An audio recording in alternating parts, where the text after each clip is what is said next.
Spoštovani drugorazredni predsednik republike, dragi šentjakobski borci z mlini na veter, vele cenjeni mestni redar, ki mi je zataknil listek za vetrobransko steklo. Iz ljubljanskega studia 136, to so vesti na vesti. Predsednik SLS-a Bojan Šrot je povedal, da so v stranki nad nedeljsko izjavo predsednika republike Danila Türka glede prikritega grobišča v Barbara rovu ogorčeni, zelo ogorčeni. V SLS-u so jo razumeli v smislu, da so poboji drugorazredna tema in ne, da so drugorazredna tema politične manipulacije okoli njih, kot jih skuša prepričati predsednik Türk.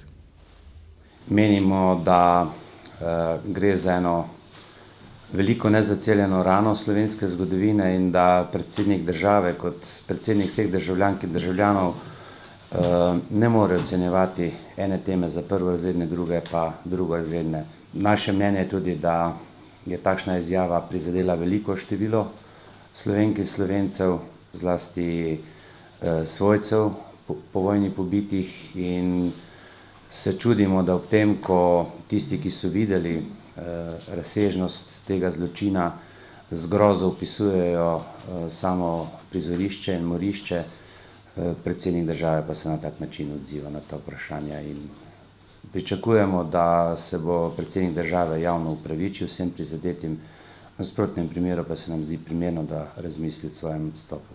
Od nezaceljenih ran pa k najbolj transparentni stranki v slovenskem političnem prostoru.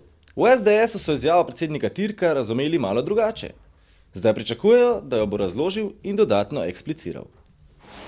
Ne moremo razlagati tako, da bi on omalovaževal vprašanja, ki se vsakokrat pojavijo ob novem odkritju množičnega grobišča. Težko bi temu verjeli, kajti on sam se zagotovo dobro zaveda, da je še mnogo ljudi živih, katerih starši, bratje, sestre so bili na tak način pobiti ali živi zazidani. In da je tudi še mnogo živih akterjev teh največjih zločinov v zgodovini slovenskega naroda. Tako da dvomim, da bi ta vprašanja gospod Türk smatral kot nepomembna. O drugorazrednosti predsednika države, komentar dneva Matej Makarovič. Predsednik republike Danilo Türk je eden tistih ljudi, za katere ni vseeno, kaj govorijo. Združitev osebe in institucije v enem pomeni posebno odgovornost, saj ne gre le za enega od politikov, temveč za osebo, ki nominalno predstavlja slovensko državo. Seveda pa je tudi predsednik republike samo človek, ki ima lahko kot vsak drug kakšen slab dan ali vsaj slab trenutek. In v takem trenutku lahko izreče tudi kakšno neumno nerodnost. Ker predsedniku republike ne pripisujem nobenih zlih stališč in namenov, verjamem, da je bila takšna neumna nerodnost tudi njegova izjava, da so povojni množični poboji samo drugorazredna tema. Natanko to je namreč povedal novinarjem. Zelo verjetno je, da je svojo napako spoznal že v naslednjem trenutku, a namesto, da bi takoj priznal svojo nerodnost, je morda hotel ostati nezmotljiv in si je namesto opravičila za svojo nerodnost preprosto izmislil problem, o katerem ga ni nihče nič vprašal in ga tudi nikjer ni videti. Problem nekakšne politične manipulacije s povojnimi poboji. Seveda predsednik ni mogel povedati, kdo naj bi bil nosilec teh manipulacij in za kakšne manipulacije gre. Preprosto zato, ker si je problem očitno izmislil. Pohvalno je namreč, da so vsi ključni politični akteri, ne glede na nazorsko barvo, na zadnje odkritje množičnega grobišča reagirali zrelo, dostojno in civilizirano.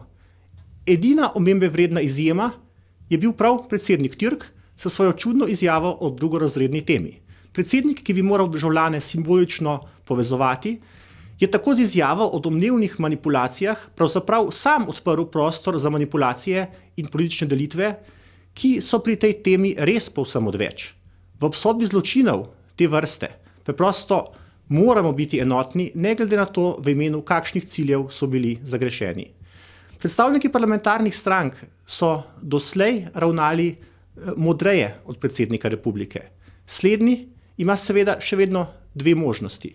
Da se dostojno opraviči za storjeno napako, kar je človeško, ali pa arogantno vztraja v prepričanju o lastni nezmotljivosti. Na podlagi tega ga bomo državljani tudi presojali. Za komentar o nezaceljenih hranah in vseh zdrahah okoli Hude jame smo povprašali našega komentatorja, sodelavca Jonasa. Jonas, živa! Ja? Jonas, kaj ti misliš o vsem tem, kar se zdaj s temi kostmi dogaja v Hudi jami, pa to? A si to ti, Jaka? Ja, jaz sem, živa. Pa sem ti rekel, ne klič me več domov, ker ti bom kosti polomil in ti jih bom zasul eno jamo in z svojimi podplati poteptal. Prekleta baraba nadležna. Bejš, kje je knof za izklopiti? Kje je knof za izklopiti to? Dej sklop me ven. Hvala, Jonas. Na vse skupaj pa se je že odzval predsednik republike Danilo Türk. Zaradi pravilnega razumevanja moje včerajšnje izjave bi želel poudariti, da gre pri povojnih pobojih za pomembno temo, s katero se Slovenija mora soočiti. Politično manipuliranje z njo pa je drugorazredno in nesprejemljivo. Direktor zaveda 25. junij, borec za južno mejo in ljubitelj piščancev Marjan Podobnik je po 20-minutnem predavanju o smiselnosti referenduma povedal, da nepreklicno ustavlja vse aktivnosti okoli referenduma o vstopu Hrvaške v NATO. Za tak korak so se odločili, ko so prejeli neizpodbitna zagotovila, da so njihove 3 zahteve izpolnjene. Te 3 točke so dosledno spoštovanje sklepa državnega zbora, drugo, da dobimo jasno zagotovilo, da parlamentarne stranke oziroma parlamentarna večina ne bo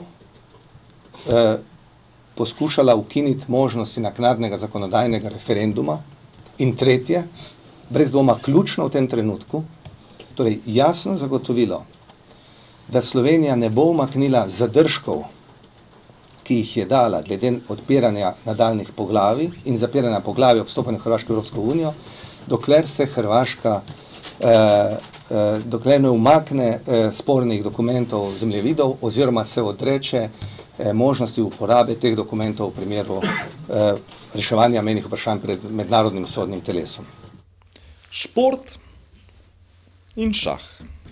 Minister za šolstvo in šport Igor Lukšič je spregovoril o pripravah novega gradiva o univerzijadi v Mariboru, ki bo romalo v parlament.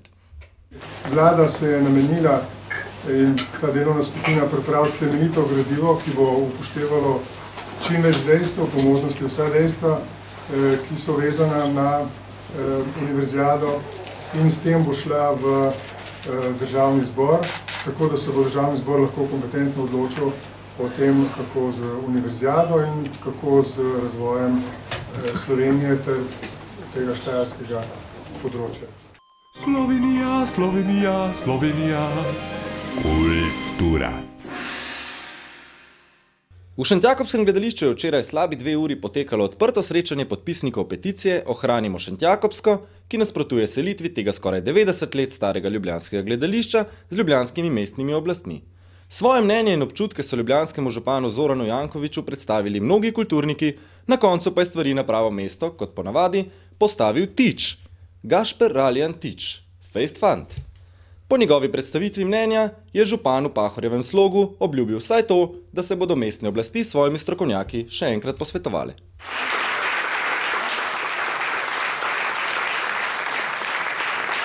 Bom si zapomnil te zadnji del vašega povedega. Bomo še enkrat prišli naše, ampak v principu, da ne bom dal velikih upov. Mi ostajamo v tej odločitvi, razen če najdemo kakšno možnost, da je bilo zapovedano. Saj še eno klauzuro, kako sem ti. Pa jih bom zaprl za 3 dni. Dejansko naši peški. Včeraj sta v modrem salonu Grand Hotela Union z lutnjama koncentrirala profesor Boris Šinigoj in njegov učenec Žiga Kroflič.